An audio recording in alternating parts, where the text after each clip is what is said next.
नमस्कार आप सभी को। मैं सोनिया सिंह और स्वागत करती हूँ आपके अपने चैनल बीट द कंपटीशन पे। वीडियो आपके लिए काफ़ी ज़्यादा इम्पोर्टेंट है और मैं बात करूँगी नोबेल के बारे में, यानी नोबेल प्राइज़ 2023 के बारे में। अगर देखा जाए कंप्लीटली तो करंट अफेयर्स के साथ साथ जनरल अवेयरनेस या फिर एजुकेशनल करंट अफेयर्स के हिसाब से भी काफ़ी ज़्यादा इम्पोर्टेंट टॉपिक आपके लिए रहेगा।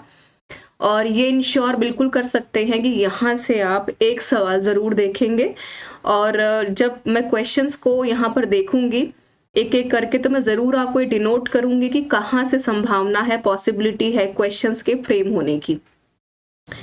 तो इस चीज़ का ध्यान रखिएगा। और इस पूरे के पूरे वीडियो को देखने के बाद आप ये काफ़ी हद तक इंश्योर कर पाएंगे कि नोबेल प्राइज़ 2023 के साथ-साथ इसके अलावा नोबेल है क्या, कैसे काम करता है, क्या प्राइज मनी है, किसको दिया गया, कब दिया गया, सबसे पहला आखिरी, यानी कि नोबेल के बारे में जो भी क्वेश्चंस बनने की संभावना है या नोबेल के बारे में आपको जो पता होना चाहिए, वो सब कुछ आप इस वीडियो में जान पाएंगे, जो कि काफी ज्यादा आपकी लर्निंग को इजी बना देगा।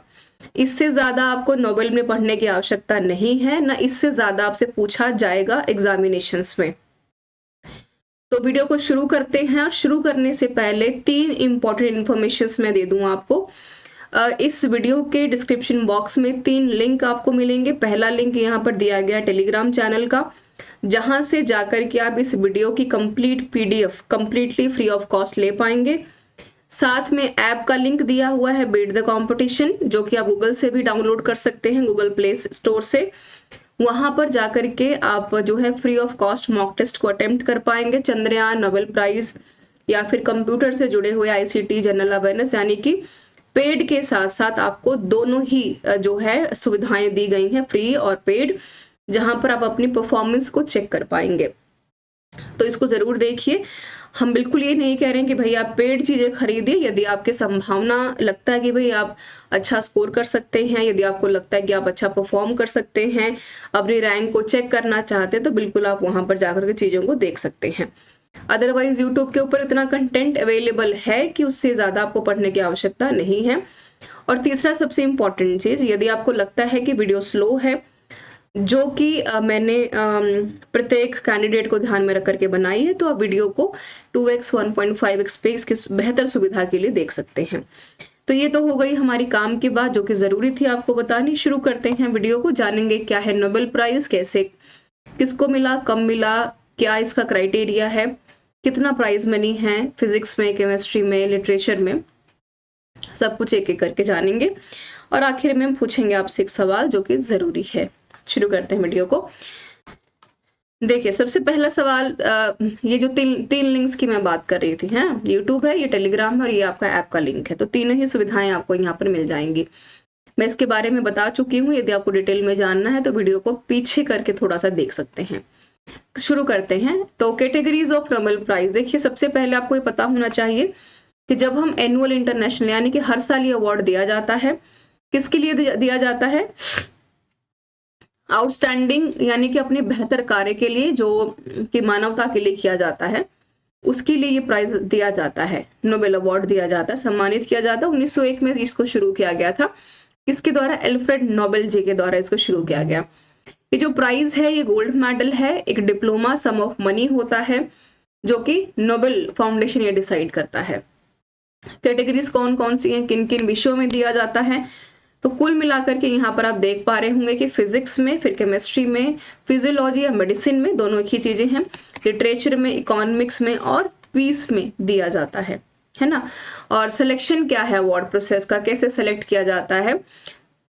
तो सबसे पहले 6 सेक्शंस में इसको बांटा गया है। रिक्वेस्ट फॉर नॉमिनेशन, आपको सबसे पहले अपना नॉमिनेशन नाम देना होता है, फिर वो नॉमिनेशन रिसीव होता है यहाँ पर नोबेल फाउंडेशन के द्वारा। इवैल्यूएट किया जाता है कि क्या दरअसल आप इस अवार्ड के काबिल हैं, फिर शॉर्टलिस्ट किया जाता है, फिर रिव्यू किया जाता है कि जो काम आपने किया है वो दरअसल कितना ऑथेंटिक, बेहतर है, फिर फाइनल सिलेक्शन होता है और उसके बाद फिर दिया जाता है अवार्ड, है ना। 6 सेक्शंस में इसको डिवाइड किया जाता है। और आपको ये काफी हद तक पता होना चाहिए कि मलाला यूसुफजई को नोबेल पीस दिया गया था।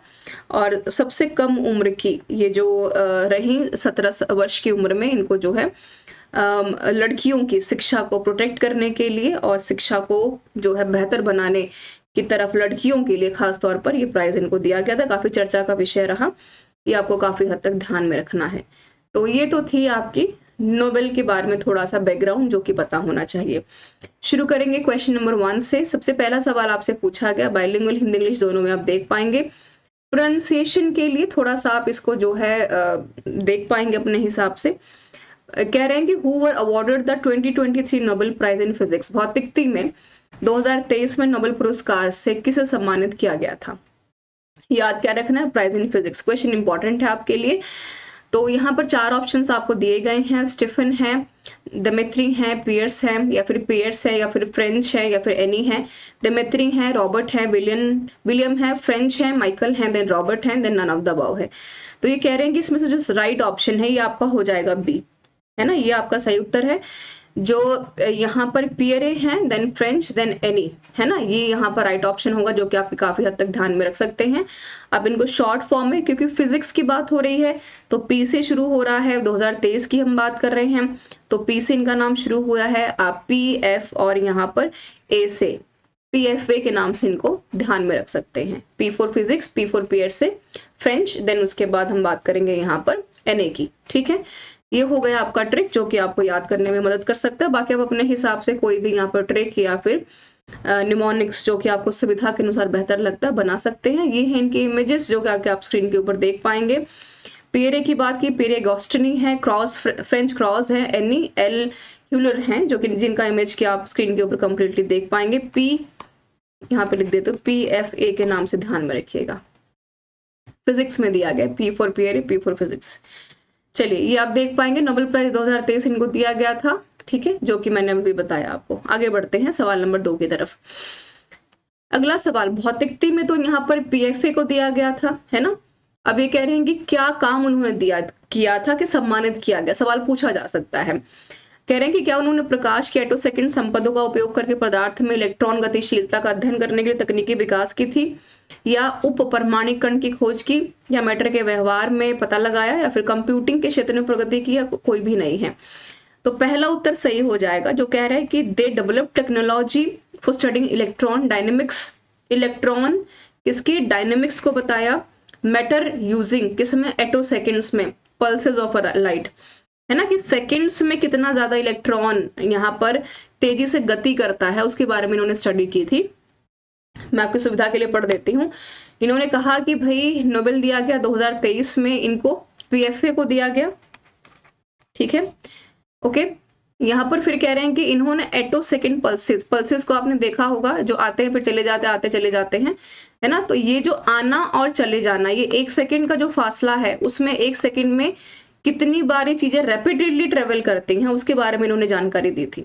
ठीक है, दी है। और रैपिड प्रोसेस कह रहे हैं कि विच इलेक्ट्रॉन्स मूव भी करेगा और अपनी एनर्जी को चेंज करेगा, तो इसके बारे में इन्होंने जानकारी दी।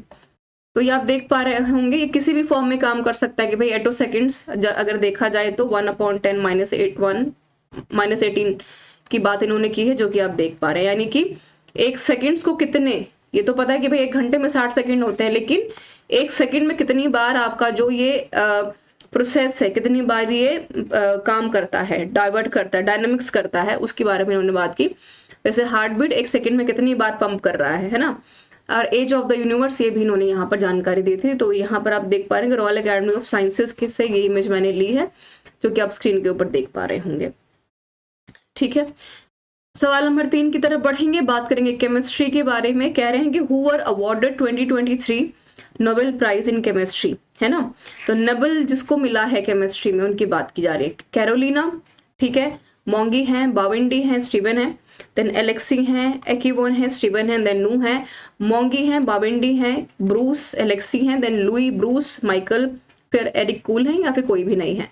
तो ये कह रहे हैं कि इसमें से जो राइट ऑप्शन हमारा हो जाएगा ये है सी वाला। मोंगी की हम बात करें, मोंगी जी बाविंडी है, लुई सी ब्रूस है, एलेक्सी एक्विवो है। ठीक है, तो ये जो है इसका राइट ऑप्शन हो जाएगा, जिनको कि केमिस्ट्री में यहाँ पर जो है नोबेल 2023 दिया गया है। आप शॉर्ट फॉर्म में याद कर पाएंगे, ठीक है, MLA के नाम से। ठीक है, केमिस्ट्री फॉर MLA। चलिए आगे बढ़ते हैं। तो ये आप देख पाएंगे नोबेल प्राइज, ये इनकी इमेजेस हैं और इन्होंने डिस्कवरीज के सिंथेसिस ऑफ क्वांटम डॉट्स के बारे में तीनों लोगों ने मिलकर के और royal Swedish academy of science के द्वारा इनको नवाजा गया है नोबेल केमिस्ट्री 2023 के द्वारा। इमेजेस आप स्क्रीन के ऊपर देख पाएंगे और ये आप देखेंगे, है ना। तो किसके, ये आप बाकी देखिए, चौथा सवाल में इन्होंने ये पूछ भी दिया है कि जो केमिस्ट्री में इनको नोबेल दिया गया, सम्मानित किया गया, उसका कार्य क्या है, एक्सपेरिमेंट क्या है, तरीकों के लिए रसायन विज्ञान में, है ना। कह रहे हैं कि क्या दवाओं के ऊपर की है, नहीं की है, क्योंकि अभी अभी हमने क्या पढ़ा कि क्वांटम डॉट्स के संश्लेषण और खोज के ऊपर काम किया है। सौर सेल के ऊपर नहीं किया है, सुपर कंडक्टर्स के ऊपर नहीं किया है, कोई भी तो है नहीं, तो यहाँ पर डी ऑप्शन आपका सही हो जाएगा। क्वांटम डॉट्स का संश्लेषण और खोज, यानी कि उसका इम्प्लीमेंटेशन, सिंथेसिस और क्या है, खोज भी क्वांटम डॉट्स की इन्होंने की है, जो कि आप देख पाएंगे सिंथेसिस और साथ में डिस्कवरी की है क्वांटम डॉट्स की, है ना। ये आप देख पा रहे होंगे नोबेल प्राइज ऑफ केमिस्ट्री 2023, जो कि क्या मैनिपुलेट क्या करता है कि यहाँ पर उसका साइज, जो साइंटिस्ट हैं प्रिसिशली कंट्रोल कर पाए प्रॉपर्टीज को, ठीक है, स्पेसिफिक कलर वो डिजाइन कर पाए, और साथ में जो हमारे टीवी स्क्रीन है, इल्यूमिनेशन सोर्सेज हैं, बायोमेडिकल इमेजेस हैं, वहां पर इसका प्रयोग किया जाता है। Quantum dots basically tiny crystals forms में होते हैं, जिसके के अंदर बहुत सारे थाउजेंड्स ऑफ एटम्स होते हैं, जिसको कि आप देख पा रहे होंगे कि अलग अलग फॉर्म में दर्शाया गया है ना। तो नैनोमीटर स्केल की यहाँ पर बात की गई, सबसे जो सूक्ष्म छोटे यहाँ पर क्वांटम डॉट्स को यहाँ पर डिस्कवर करने का काम इन्होंने किया है। ठीक है, आगे बढ़ते हैं। ये आप देख पाएंगे in the form of Nobel prize 2023, quantum dots की इन्होंने बात की है, ठीक है। नैनोमीटर्स की हमने बात की है, यानी कि सबसे सूक्ष्म छोटे साइज का जो इनका सिंथेसिस है, एप्लीकेशन है, इम्प्लीमेंटेशन, उसके बारे में डिस्कशन किया है।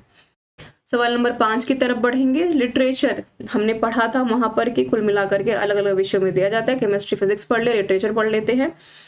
लिटरेचर 2023 में कह रहे कि किसे प्रदान किया गया था, है ना। एड्रिन है, बैरी है, जॉन फॉसे हैं, एड्रिन मॉन्क हैं, जॉन बेनब्रिज वेबस्टर हैं। तो सी ऑप्शन आपका, यानी कि सी जॉन फॉसे यहाँ पर राइट ऑप्शन आपका हो जाएगा, ठीक है, जो कि आपको ध्यान में रखना है। ठीक है, जॉन फॉसे को यहाँ पर 2023 में नोबेल दिया गया था, जो कि आपको काफी हद तक ध्यान रखना है। नॉर्वेजियन लेखक हैं, ये आपको नहीं भूलना है। अगर आपसे हालांकि नहीं पूछेगा, लेकिन जस्ट फॉर नॉलेज के लिए आप याद में रख सकते हैं कि जॉन फॉसे जो हैं वो नॉर्वेजियन लेखक के रूप में जाने जाते हैं। आगे बढ़ते हैं। ये इनके इमेज आप स्क्रीन के ऊपर देख पाएंगे। इन्होंने कहा कि भाई फॉर दिस इनोवेटिव प्लेस, जो प्रॉज लिखे हैं, जो कहीं ना कहीं कुछ ऐसी चीजें इन्होंने मेंशन की हैं अनसेबल हैं, जो कि आप अपनी भाषा में, शब्दों में जो हैं वो नहीं दर्शा सकते, जो कि काफी ऑथेंटिक है, बेहतर है, उसके लिए लिटरेचर में इन्हें अवार्ड दिया गया है। सवाल नंबर 6 इंपॉर्टेंट है, मैं स्टार मार्क कर रही हूँ। लिटरेचर वाला भी क्वेश्चन आपका जॉन फॉसे वाला इंपॉर्टेंट था, ये भी ध्यान में रखिएगा। एल फॉर लिटरेचर, ठीक है, L is equal to J, J F भी आप याद रख सकते हैं, L is equal to J F, ठीक है। आर्थिक विज्ञान में, यानी कि हम बात कर रहे हैं नोबेल 2023 इकोनॉमिक साइंसेज में, किसे यहाँ पर नोबेल दिया गया है, तो क्रिस्टोफर फुटिंग हैं, क्लाउडिया गोल्डिन है, या फिर रॉबर्ट बैरो है, इमिली ब्रेजा है, या फिर कैरेन डाइनन है। तो बिल्कुल यहाँ पर जो क्लाउडिया गोल्डिन, उनका नाम नहीं भूलना चाहिए, बहुत चर्चा में रही है और एक अच्छा इन्होंने जो है रिसर्च वर्क किया है, जो कि काफी सराहनीय है। और इन्होंने अभी वर्तमान में भी हार्वर्ड यूनिवर्सिटी में प्रोफेसर हैं इकोनॉमिक साइंस में, और जिसके लिए इन्हें नोबेल दिया गया था। ये आप देख पा रहे होंगे। क्लॉडिया का कहना है, इकोनॉमिक की बात हो रही है तो क्लॉडिया, ठीक है। इकोनॉमी को याद रखिएगा गोल्ड से, तो गोल्डिन आप याद रखेंगे तो याद हो जाएगा। कह रहे हैं कि जो जैकब सेवेंसन हैं, जो कि इस कमेटी के प्राइज ऑफ इकोनॉमिक साइंसेस के चेयरपर्सन हैं, उन्होंने इनको सराहना करते हुए कहा है कि जो भाई अंडरस्टैंडिंग है विमेन के रोल की, और विमेन की जो रोल है लेबर मार्केट में, उनकी इंपॉर्टेंस है सोसाइटी में, उसको इन्होंने दर्शाया है। और ये कह रहे हैं कि उसके लिए वो धन्यवाद करना चाहते हैं क्लॉडिया गोल्डिन को। और ये रिसर्च कह रहे हैं कि जिसके द्वारा हमें जान पाए कि जो फैक्टर्स हैं, बैरियर्स हैं, आने वाले भविष्य में किस तरीके से इम्पैक्ट करेंगे, जो कि काफी ज्यादा हेल्पफुल ऑब्वियसली हमारे लिए रहेंगी, है ना। सवाल नंबर 7 की तरफ बढ़ते हैं। क्योंकि हमने यहाँ पर क्लॉडिया गोल्डिन की बात की है, तो इसे आपसे पूछा गया कि भाई ये जो नोबेल है इकोनॉमिक साइंसेज वाला, है ना, वो इकोनॉमिक साइंसेज 2023 का जो नोबेल है किस विषय के लिए दिया गया है। तो integration of psychology into economy तो है नहीं, है ना। Understanding dynamics of economy growth भी नहीं है, पॉवर्टी के ऊपर काम नहीं किया है गोल्डिन ने। इन्वायरमेंटल इश्यूज के ऊपर भी काम नहीं किया है।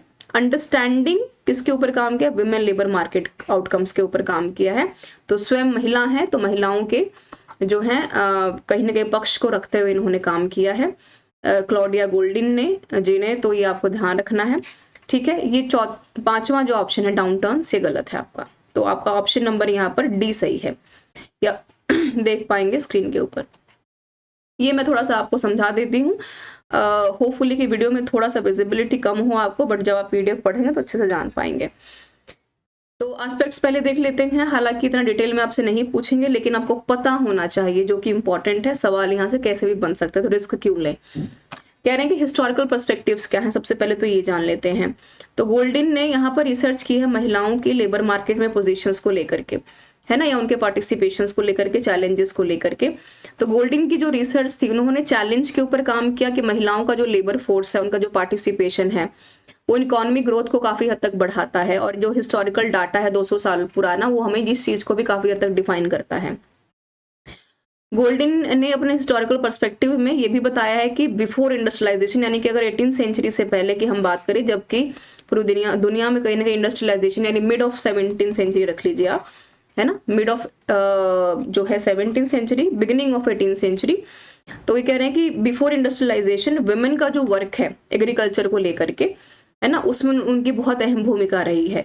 फिर ये कह रहे हैं कि जब इंडस्ट्रियलाइजेशन आ गया यहाँ पर, जब फैक्ट्रीज शिफ्ट आ गई, लिमिटेड विमेंस की जो अपॉर्चुनिटी है काम करने की, घरों से बाहर जब उन्होंने जाना शुरू कर दिया, तो इस तरीके से अपॉर्चुनिटी महिलाओं को और मिलने लगी।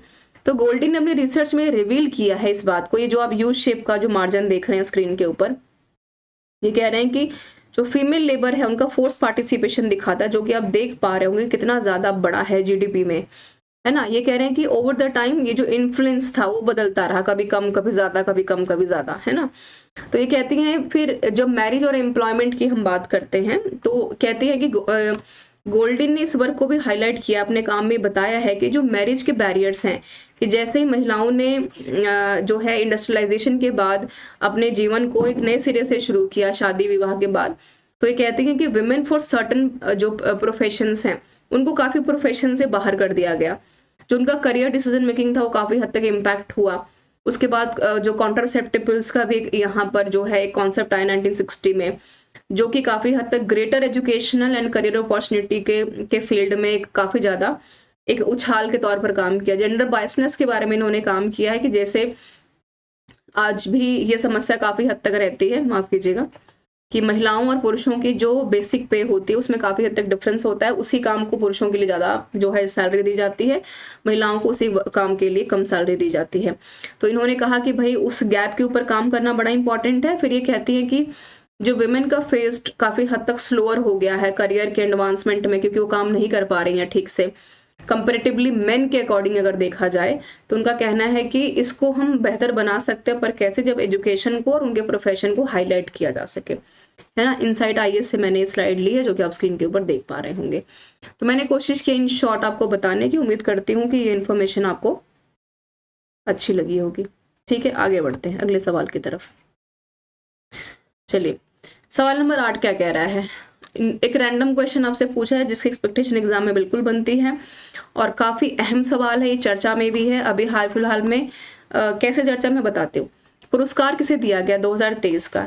एल गॉर है, यहाँ से पढ़ देती हूँ। एल गॉर हैं, बेटी विलियम्स हैं, हेनरी किसिंगर हैं, नरगिस मोहम्मदी हैं, या फिर मारिया रेसा हैं। तो नरगिस मोहम्मदी हैं, नाम इनका याद रखिएगा, काफी अहम रोल प्ले कर रही हैं। अभी हाल फिलहाल में प्रोटेस्ट में भी इन्होंने अहम पार्टिसिपेशन किया, हंगर स्ट्राइक्स पे भी रही, महिलाओं के राइट्स के लिए काम किया। जो महिलाएं जो हैं जेलों में हैं उनके जो है राइट्स के ऊपर काम किया। तो इन्होंने लिखा भी है कि रेडलेंस तरीके से काम किया है operation of a women Iran and her unwavering commitment to promoting the human rights and freedom, है ना। तो ईरान, अब सबको पता है कि मिडिल ईस्ट की कंट्रीज एक ऐसी कंट्रीज है जहां पर कि महिलाओं को काफी हद तक आगे बढ़ने का या उनके अधिकारों के बारे में इतनी चर्चा नहीं की जाती, जो कि काफी ओप्रेसिव हम कह सकते हैं। तो ऐसे में किसी ने अगर इस तरीके का काम किया, नरगिस मोहम्मदी ने अगर ऐसा काम किया है, तो वो अपने आप में काफ़ी ज़्यादा सराहनीय है, जो आप देख पा रहे होंगे। इन्होंने लिखा भी कि I have to keep my eyes on the horizon future even though the prison walls and tall and near and blocking my views, है ना। तो ये बहुत बड़ी बात है कि अपनी जो है ओपिनियंस को, व्यूज को पब्लिकली सामने रखना एक ऐसे कंट्री में रह करके जहां पर कि कभी भी आपके साथ कुछ भी हो सकता है। ठीक है, क्वेश्चन नंबर 9 के बारे में बात करेंगे। फिजिक्स कह रहे हैं कि 2 बार अवार्ड यहाँ पर मिला है, किसको? जॉन बर्डिन को, मनु भाकर या फिर मेहरौली घोष, राजेश्वरी कुमारी, ईशा सिंह। ईशा सिंह के ऊपर स्टार मार्क कर रही हूँ। ये क्यों चर्चा में थी, कमेंट करके बताइए। मनु भाकर क्यों चर्चा में थे, कमेंट करके बताइए, सवाल बन सकता है ना, जिसकी प्रोबेबिलिटी बहुत ज्यादा है। हालांकि इसका राइट ऑप्शन जॉन बर्डिन है, ये ऑप्शन आपका सही हो जाएगा। मैं आगे बढ़ के ये आप देखेंगे, नोबेल में इनको 2 बार फिजिक्स में जो है अवार्ड दिया गया। नोबेल बहुत बड़ी बात है, जो कि आप स्क्रीन के ऊपर देख पा रहे हैं। और इनकी देखेंगे इमेज 1956 में दिया गया था, देन 1972 में दिया गया। इनका एक बहुत फेमस कोटेशन है, कहते हैं कि साइंस क्या है, एक कोलैबोरेटिव एफर्ट है, यानी एक आदमी मिलकर के साइंस की जो खूबियां हैं, उसकी जो खामियां हैं, एक्सपेरिमेंट्स को नहीं बयां कर सकता। तो बहुत इंपॉर्टेंट कि कोलैबोरेशन, एक यूनिटी, साथ मिलकर के काम करना बड़ा इंपॉर्टेंट है। तो एफर्ट साथ में होंगे तो कोलैबोरेटिव यूनिटी, यूनिफॉर्मेशन निकल के बाहर आएगी। सवाल नंबर 10 को देखेंगे। फिजियोलॉजी पूछे या मेडिसिन पूछे, कोई भी सवाल आप देख सकते हैं। कह रहे हैं कि किसको यहाँ पर नोबेल मिला, 2023 की बात हो रही है, ध्यान रखिएगा। कह रहे हैं कि नैन्सी लॉन्ग सिबर एंड कैटलिन कैरिने को मिला है, पीटर आर गेर्सो और या फिर नोएल माइकल को मिला है, कैलेटिन कैरियो को मिला है, ड्रू विस्मैन को मिला है, एल महादेवन को, कैटरिन कैरियो या फिर नानाब दाबा। यहाँ पर आपका राइट ऑप्शन हो जाएगा सी वाला, ये कैटलिन कारिको, ड्रू विस्मैन, है ना, ये इसका राइट ऑप्शन है, जो कि आप ध्यान में रखेंगे। फिजिक्स मेडिसिन में इन्होंने काम किया है। क्यों काम किया? बिकॉज कोविड-19 में आप सबको है कि चर्चा रही, कोविड-19 में जो है काफी हद तक कोविड-19 में हमने आरएनए वैक्सीन के बारे में काफी हद तक सुना होगा। कई इसका जो है डोज भी दिया गया, अभी भी चर्चा में है। तो अपने काम को लेकर के उस ऐसे पेंडेमिक में जबकि चीजें अस्त व्यस्त थी, वैसे में अपने जो है रिसर्च वर्क का, अपनी ज्ञान का, अपनी नॉलेज का जिस तरीके से यूज किया वो काफी सराहनीय रहा। तो for the discovery of concerning nucleoside based modification that enable the developing of the effective mRNA vaccine against the कोविड-19, तो इसके लिए इन दोनों लोगों को जो है नोबेल मिला मेडिसिन में। सवाल नंबर 11 की बात करेंगे। केमिस्ट्री में कह रहे हैं कि सबसे यंगेस्ट, है ना, यानी कि सबसे नवयुवक व्यक्ति की बात हो रही है यहाँ पर। तो ये आप देख पा रहे हैं, तो किसको यहाँ पर नोबेल मिला है ना, सबसे कम उम्र की बात हो रही है। तो कैरोलिन है, फेडरिक है, एलेक्सी है, स्टीवन बेनिक है, नन ऑफ द अबव है। तो ये आपको नहीं भूलना कि फेडरिक जूलियट, ये इसका राइट ऑप्शन है। ठीक है, जो आपको काफी हद तक ध्यान में रखना है, फेडरिक जूलियट राइट ऑप्शन है। 35 वर्ष की उम्र में इन्हें जो है अवार्ड दिया गया केमिस्ट्री में, जो बहुत बड़ी बात है, 1935 में मिला। और ये कह रहे हैं कि जो अपनी पत्नी है इरेन जूलियट क्यूरी के साथ जो है इन्होंने मिलकर के इसके ऊपर काम किया था, है ना। तो आगे बात करेंगे पुरस्कार विजेता कौन थे, किसकी बात हो रही है, केमिस्ट्री के बारे में। सबसे ओल्डेस्ट, हमने अभी भी केमिस्ट्री में यंगेस्ट पढ़ा, है ना, और जूलियट के बारे में अभी हम पढ़ेंगे। केमिस्ट्री के बारे में सबसे जिनके की उम्र दराज व्यक्ति रहे, तो थियोडोर थे, जुनान थे, जॉन बी गुडेनफ थे, या फिर Louise Siebers and none of the above. तो बिल्कुल जो नाम नहीं भूल सकते, हम बात कर रहे हैं ऑप्शन नंबर सी के बारे में, आप ये देखेंगे। ठीक है, तो यहाँ पर सबसे ज्यादा उम्र के व्यक्ति रहे जिनको कि यहाँ पर केमिस्ट्री में नोबेल दिया गया था, उम्र दराज व्यक्ति रहे नोबेल में, है ना। ये काफी इंपॉर्टेंट आपके लिए रहेगा। और बराक ओबामा जी की इमेज भी आप यहाँ पर देख सकते हैं। और जरा मुझे कमेंट करके बताइए कि क्या इनमें से दोनों व्यक्तियों को नोबेल मिला है या केवल यहाँ पर गुडिन को नोबेल मिला है। अगर इनको भी नोबेल मिला है तो किस विषय में मिला है ना, टॉपिक का नाम आपको बताना है। क्योंकि अभी हमने पढ़ा मलाला यूसुफजई के बारे में, हिंट कर दिया मैंने, राइट ऑप्शन आप दे पाएंगे। सबसे कम उम्र के नोबेल शांति पुरस्कार विजेता कौन है? सबसे कम उम्र की बात हो रही है, मलाला यूसुफजई का नाम लिया, बहुत ज्यादा सोचने की आवश्यकता नहीं है ना। तो जूलियट को मिला था सबसे जो है कम एज में केमिस्ट्री में। पीस में मिला है मलाला यूसुफजई को 17 साल की उम्र में। लड़कियों के एजुकेशन के लिए काम किया इन्होंने। और Malala Yousafzai is a Pakistani female education activist 2014 में इनको दिया गया था, जो काफी ज्यादा इंपॉर्टेंट रहेगा आपके लिए। 2014 की बात हो रही तो एक व्यक्ति और हिंदुस्तान से रहे, कैलाश सत्यार्थी, उनको भी नोबेल पीस दिया गया था, जो कि काफी अपने आप में बहुत अहम व्यक्ति रहे और ह्यूमन ट्रैफिकिंग के लिए उन्होंने काम किया था। जो आप ये देखेंगे Nobel peace prize till date अब तक कितने नोबेल मिल चुके हैं हिंदुस्तान में, तो 9 आए हैं अब तक हमारे खाते में। इनके जो इमेजेस हम देख पाएंगे, first Indian to win the prestigious award, सबको पता है रविंद्रनाथ टैगोर, 1913 में मिला, लिटरेचर के लिए मिला। और क्या नाम रहा उस लिटरेचर का, बहुत फेमस है ना, ये आपको मुझे बताना है कमेंट करके। चलिए ये आप देख पाएंगे सबसे पहली तस्वीर उन्हीं की, ठीक है। देन मदर टेरेसा, जिनको नहीं भूल सकते, और ये है कैलाश सत्यार्थी। 2014 में ह्यूमन ट्रैफिकिंग के लिए, चाइल्ड प्रोटेक्शन के लिए इन्हें भी नोबेल पीस दिया गया था, जो कि अभी भी काफी सराहनीय काम ये कर रहे हैं। इन्हीं गीतांजलि के लिए दिया गया था, मैं बता देती हूँ, ठीक है। नोबेल पुरस्कार शिखर सम्मेलन, कह रहे हैं कि इसका विषय क्या था, स्टार मार्क करें, इंपॉर्टेंट क्वेश्चन है। तो क्या है यहाँ पर, सत्य यानी कि रियलिटी, विश्वास और आशा, यहाँ पर होप, ट्रस्ट एंड ट्रुथ के बारे में काम करने, ऑप्शन नंबर ई सही हो जाएगा आपका। जो कि आप देख पा रहे, इसका लोगो मैं दिखा देती हूँ, ये है इसका लोगो, TTH यहाँ से भी आप ध्यान में रख सकते हैं, या फिर T2H से भी आप याद रख सकते हैं। नोबेल पीस समिट 2023 में हुआ, मई 24 से 26 तक चला, 2 दिन। और यहाँ पर वर्चुअली वॉशिंगटन DC में इसको जो है हर साल कंडक्ट करवाया जाता है।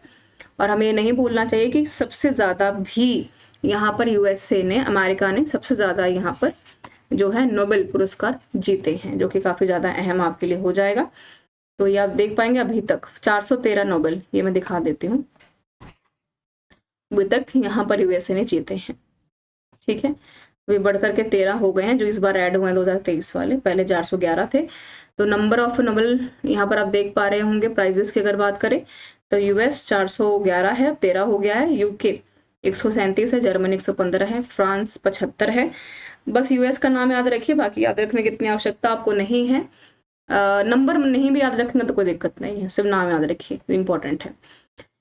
आर्थिक विज्ञान में क्लॉडिया गोल्डिन के बाद आर्थिक विज्ञान में कह रहे हैं कि सबसे पहले जो किस वर्ष में इसको शामिल किया गया था, 2023 में तो क्लॉडिया गोल्डिन को मिला है ना, महिलाओं के वर्कफोर्स और लेबर फोर्स के ऊपर जो है उनके रिसर्च वर्क को लेकर के 1968 में इसको शामिल किया गया था, याद रखिएगा। ऑप्शन भी पढ़ देती हूँ बाकी, 1972, 76, 84 तो नहीं है, 68, 1968 यहाँ का राइट ऑप्शन हो जाएगा। ये आप देख पा रहे होंगे स्क्रीन के ऊपर भी, 1968। ये है क्लॉडिया गोल्डिन के बारे में बात की, और उन्होंने कहा कि understanding for women labour market outcome, star mark करें, इंपॉर्टेंट है ना, जो कि काफी खास है आपके लिए, सवाल यहाँ से बन सकता है।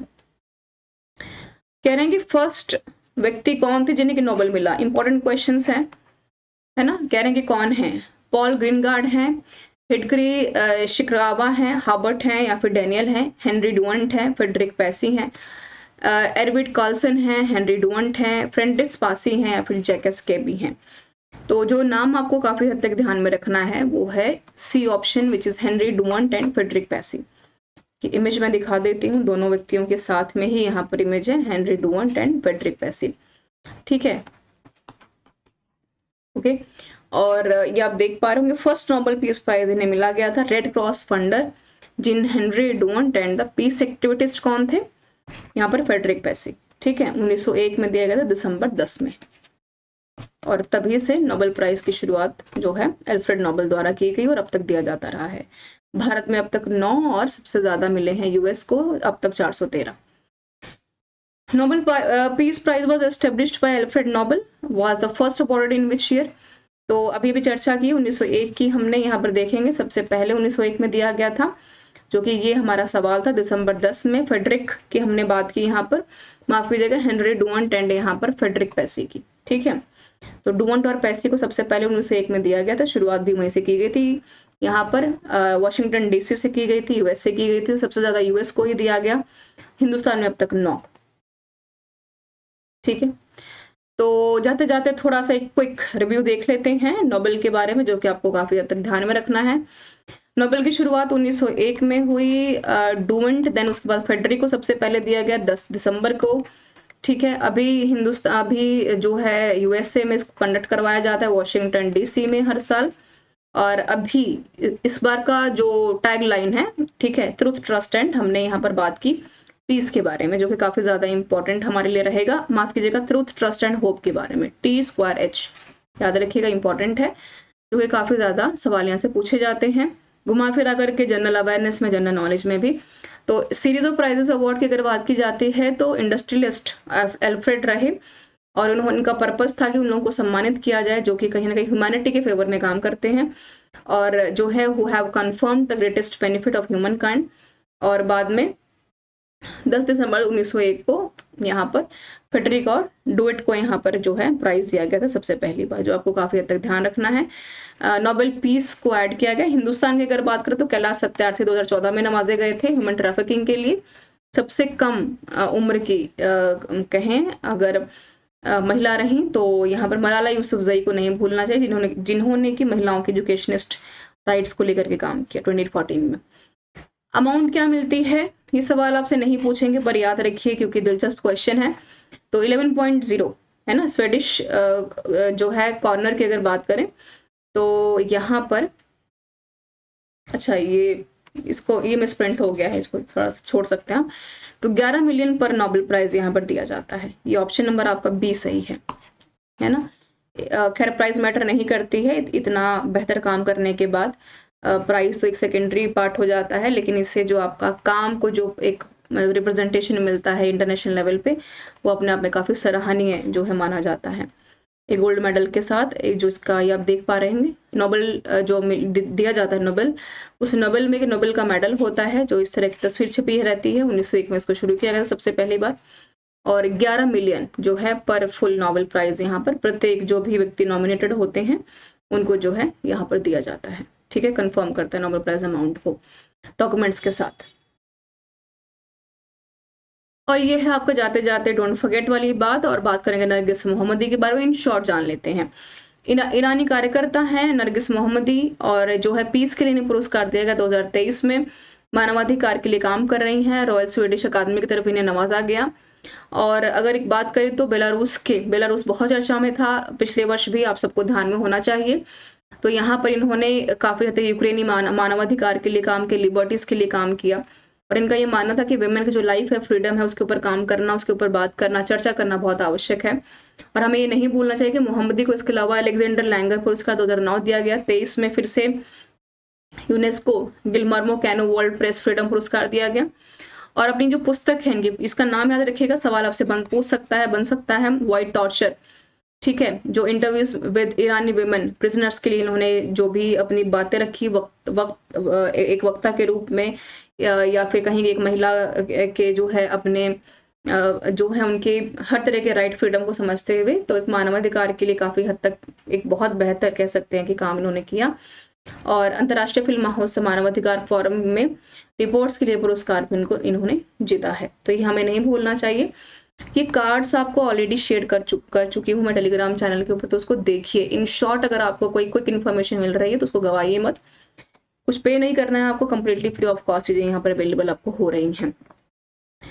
तो चलते हैं अब हम अपने 3 इंपॉर्टेंट चीजों के साथ। जैसे पीडीएफ को भी मिलेगी आपको टेलीग्राम के ऊपर जाकर के, तो यहाँ से भी अगर आप डायरेक्टली क्लिक करेंगे तो पहुंच जाएंगे टेलीग्राम चैनल के ऊपर। ये है हमारा प्ले स्टोर, जहां से आप फ्री ऑफ मॉक टेस्ट और पेड कोर्सेज जो भी आवश्यकता आपको है सब कुछ अवेलेबल है अपनी तैयारी को बेहतर बनाने के लिए। और ये है आपका बीट द कंपटीशन का यूट्यूब चैनल, जहां पर मोर ओवर 800 से ज्यादा वीडियोस अवेलेबल है, जहां पर कंप्लीटली चीजें फ्री ऑफ कॉस्ट है, जहां पर जाकर के अपनी तैयारी को बेहतर बना सकते हैं। So this is all about the session everyone. मैंने पूरी कोशिश की है कि मैं आपको सारी इन्फॉर्मेशन यहाँ पर दे पाऊँ जितनी की आपको आवश्यकता है, और क्योंकि इम्पॉर्टेंट है यहाँ पर, तो मैं आपको यहाँ पर इस वीडियो में जो है इस डोंट फॉरगेट वाले कार्ड से जो है लीव कर रही हूँ सेशन को। उम्मीद करती हूँ कि सेशन काफी हेल्पफुल रहेगा आपके लिए, बेहतर रहेगा। कोशिश कीजिए सेशन को लाइक शेयर और सब्सक्राइब करने के साथ साथ शेयर कर दीजिए, ताकि वो जो ज़रूरतमंद कैंडिडेट्स हैं जिनको की आवश्यकता है क्वालिटी कंटेंट के साथ साथ चीज़ों के बारे में जानने की, ताकि वो वहाँ पर पढ़ पाएँ, जान पाएँ, सीख पाएँ और नई चीज़ों को एक्सप्लोर कर पाएँ। ये इनिशिएटिव आपको लेना है, बाकी इनिशिएटिव हम आपके लिए ले रहे हैं और दोनों मिलकर इनिशिएटिव लेंगे तो यहाँ पर ह्यूमैनिटी के लिए हम अच्छा काम कर पाएंगे। मेरे साथ बने रहने के लिए आपका बहुत बहुत धन्यवाद। ये आपका अपना चैनल है, अपना प्यार और सब्सक्रिप्शंस बनाए रखिए हमारे साथ। Thank you so much everyone for being with me.